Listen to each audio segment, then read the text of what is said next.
You're on. Hi, I'm Kara. I'm your Kara. oncology nurse. I'm Jen. Nice to meet you. Nice to meet you. I just wanted to see if it's okay if we talk about your chemo treatment. Sure. And just how you're feeling about it and what's going on through your mind. You know, it was so rough when I had it before they removed the tumor, and I was so sick. And I don't know if you know, but I have my own business. And I did. I heard. Yeah. It's hard when you're self-employed, and you know, if you're not there, business isn't happening. You got bills to pay and children to take care of, and it just made me so sick and unproductive. I really, you know, they say they got everything, so I'm really trying to understand if I really need it. Do I really not need it? Yeah. Do I really want to put myself through that again? Tell me how your chemo experience was. What were you going through? You know, it made me really, really sick to my stomach. So I was vomiting a lot, and I couldn't eat, which isn't a bad thing because I could stand to lose. but yeah, I mean, it's just constant vomiting and really tired, just exhausted, and you know, and that's why if I don't really need it, I'm kind of inclined to. You know? Yeah, I would just, I would say what you went through is all common side effects of chemo that a lot of people feel. Did you happen to join any support groups when you were going through? I haven't. I know you said you have a family and your own business, which puts a lot of stress on you. It does. Would you be interested in a support group, possibly? Sure. I don't know how to fit it in time-wise, but yeah. I could help you find one that works for you. And maybe there's all sorts of cancer help groups that maybe there What kind of things do they talk about? Basically, in a group, the people go around in a circle and they share their story of, you know, this is when I got diagnosed, this is what happened to me when I found out I got diagnosed with whatever cancer, and just their thoughts and feelings of, you know, how chemo went, or if they're going to go through chemo, and it's, statistically it's shown that people have a higher survival rate when they go to groups because you have that camaraderie and people to fall back on. They're really helpful. Also, you'll find new friends that can help your family with meals. That might help a lot. That's something you're interested in? Yeah, it might help just to, you know, if I do decide to do the chemo, it might really help to see how other people are juggling their schedules along with feeling sick and exhausted. That's a good idea.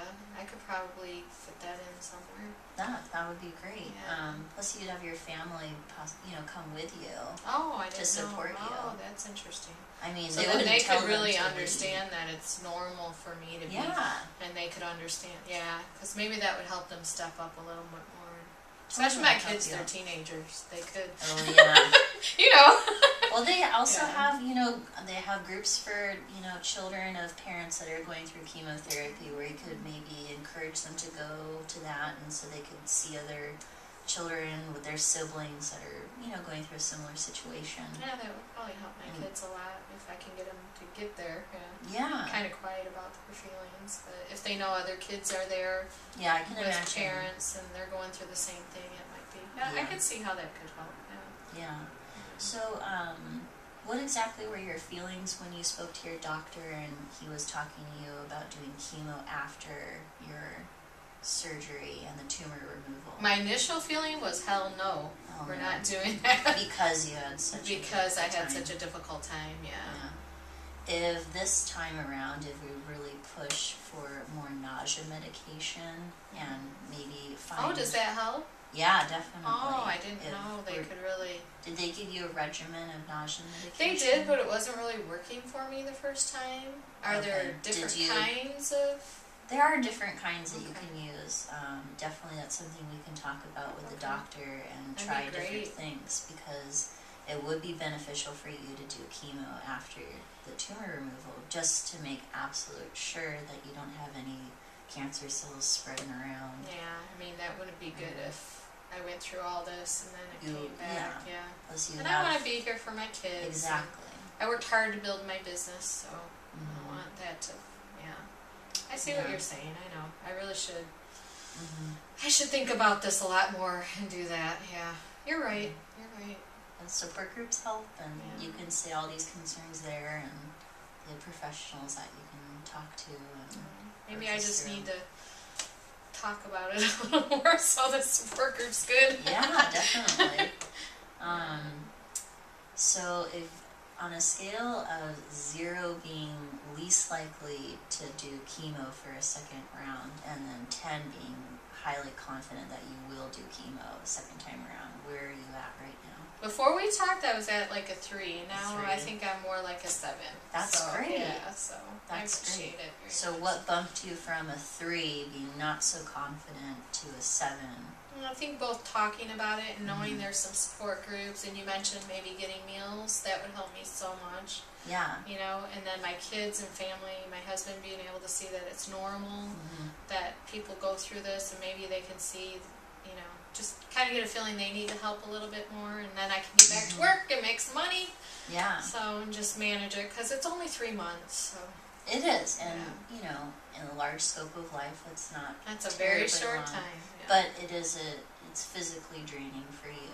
But in the long run, it will be worth it, because I mean, I'm sure the doctors explain to you what your chances are of possibly getting cancer again if you don't do chemo this time. Better safe than sorry, though, regardless. So, yeah, definitely. I agree. To help your family and be around for them. And absolutely.